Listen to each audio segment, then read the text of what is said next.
Instead na iiyak ka sa lalaki, do this at siya ang iiyak sa'yo.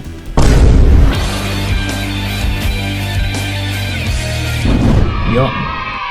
Well, kung naranasan mo na sa ngayon na parang tipong halos gabi-gabi ka na lang or araw-araw ka na lang umiiyak dahil sa lalaki or dahil nga sa karelasyon mo, panoorin niyo po yung video na ito. Kasi actually kanina may nakausap ako halos hindi niya pa nga ganon kalubos nakilala yung isang lalaki ay iniiyakan niya na. And halos 3 to 4 months pa nga lang sila, ganun pa lang katagal, pero grabe, nagkakandara pa na siya.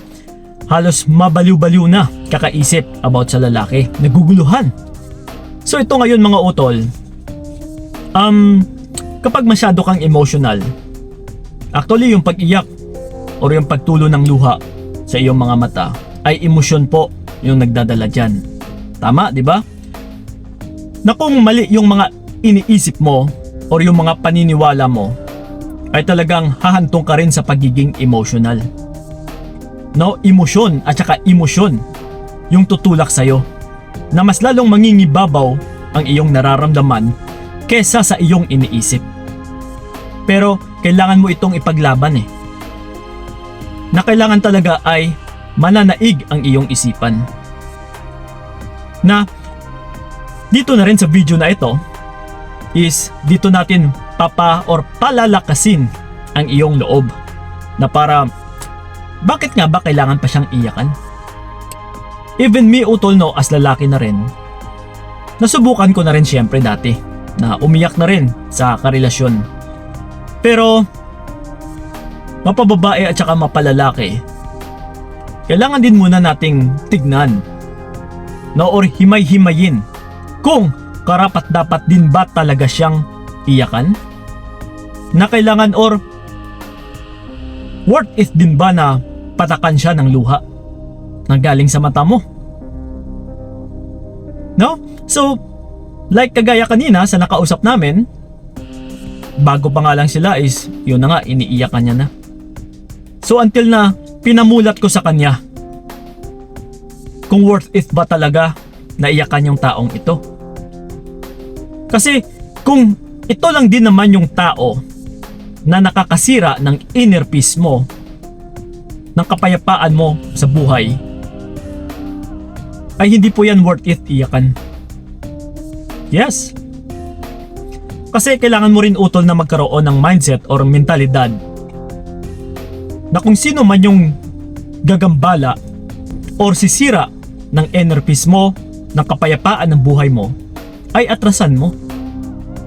Hindi siya worth it habulin, hindi siya worth it mahalin, hindi siya worth it patakan ng luha. Kasi nga ito'y nagbe-base sa kung paano din natin pinapahalagahan yung ating sarili. Ito yung pinaka-importante sa lahat-lahat Dito magsisimula ang lahat-lahat. Na kung ang pagtingin mo sa iyong sarili ay gano'n na lang kababa, ay talagang parang iiyakan mo yung taong yun. No, kasi parang ang tingin mo sa sarili mo is parang walang-wala na talaga No, parang katapusan mo na kumbaga.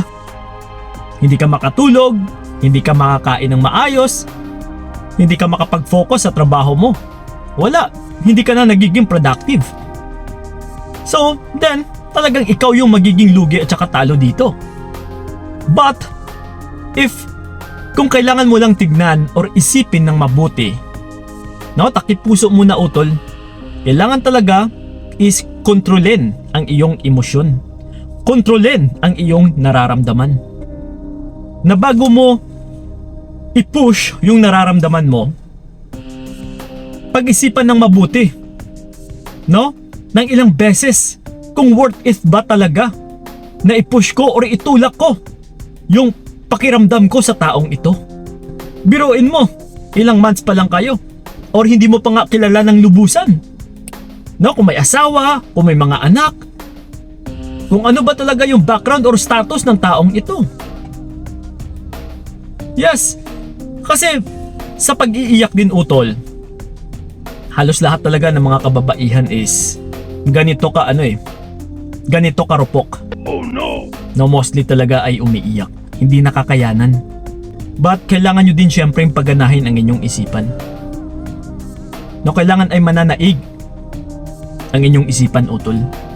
Kasi kung nag-iisip ka lang din ng tama, nag-iisip ka lang din ng totoo, na mga katotohanan, yung tipong hindi ka dapat magpapakabulag, ay matitiyak ko sa iyo, utol, hindi mo maiiyakan yung taong yun.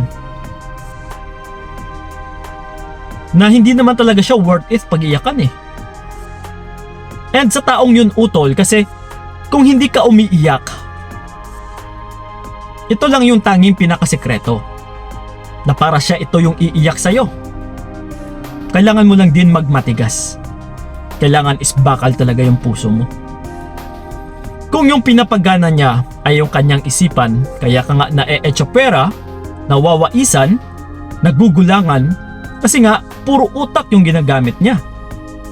So ngayon, kung yung panlaban mo is puro ka emosyon, puro ka puso, ikaw at ikaw talaga yung magiging talo dito. Dahil malilinlang ka. Kasi yung puso ay hindi po yan nag-iisip. Hindi mo po alam kung anong dapat mong gagawin, kaya ka nga naguguluhan sa ngayon. Kasi puro puso eh. Kung nagdadalawang isip ka man sa ngayon, kung sino ba talaga ang kailangan mong sundin, walang ibang dapat magpipilian, utol, kundi yung utak mo. Dahil yung utak mo ay yan po yung magsasalba sa'yo. So ngayon, kung magmamatigas ka sa taong ito na hindi mo siya iiyakan, trust me, kapag sobrang tigas mo na, yung tipong parang nagbago ka na, nawawalan ka na ng gana sa kanya, hindi mo na pinapakita yung isang katulad mo kagaya noon na habol ng habol, na patay sa kanya. Darating po yung araw na siya po yung iiyak at luluhod, kakahabol or kakamakaawa, no, sa pagmamakaawa sa'yo. Kung matigas ka. So hindi mo po mapapahantong yung isang lalaki na iiyakan ka kung malambot ka, kung marupok ka. Yes, yung karupukan, utol. Kasi yung iba nga dyan is proud na proud pa. Alam na alam nila sa sarili nila na sila ay marupok. Yung karupukan po ay kulang po yan sa kaalaman. No, maling pagkakaunawa or maling pag-iintindi. Kaya ka nagiging marupok. Kaya ka nagiging mahina. Pero kung malawak yung pag-uunawa mo, yung pag-iisip mo, yung kaalaman mo, yung knowledge mo, yung pag-iintindi mo, ay talagang mas lalo kang titigas. Titigas kagaya sa... Yes! Kasing tigas or mas matigas pa syempre. Yes, kapag marami kang alam. No? So kagaya sa akin, kagaya sa mga coaches, alam na namin kasi kung saan kami mas lalong wawagi pagdating sa relationship. Bakit kami magpapadala sa aming emosyon kung alam lang din naman namin na ito yung ikapapahamak namin? Kagaya din sa mga ina-advise namin. Bakit natin ipipilit yung isang sarili mo or yung sarili mo sa isang tao na kung yung kinalalabasan ay ikapapahamak mo lang din naman? Yes. Hindi po kami nag-a-advise, utol, na magiging bias. Na porket mahal mo yung tao, porket gusto mo yung tao, tinitignan din po namin yung bawat anggulo. Kung karapat-dapat ba talaga siyang balikan? Kung magiging masaya ka ba once na magkabalikan kayo? Kasi kung alam lang din naman namin na parang wala ng pag-asa, hindi po namin tinotolerate na ipilit mo yung sarili mo. Yeah. So kaligtasan po yung pinag-uusapan natin dito. Yung kaligtasan ng sarili mo. Kaya kailangan mo ring ingatan ang iyong kapayapaan. I-preserve mo yung inner peace mo, utol. Yes. Okay? So yun ang po mga utol. Once na maging matigas ka, for sure, ikaw po yung iiyakan ng kahit kanino man. So yun lang po. Maraming salamat. Sa mga gusto ako makausap one-on-one, i-PM nyo po ako sa aking FB page na Payong Kaibigan ni Kiko. Yes, PM is laki lang. And then, mag-uusap-usap tayo doon. Ako po mismo ang makakausap ninyo. So yun lang po. Maraming salamat. So ingat kayo. God bless and babush!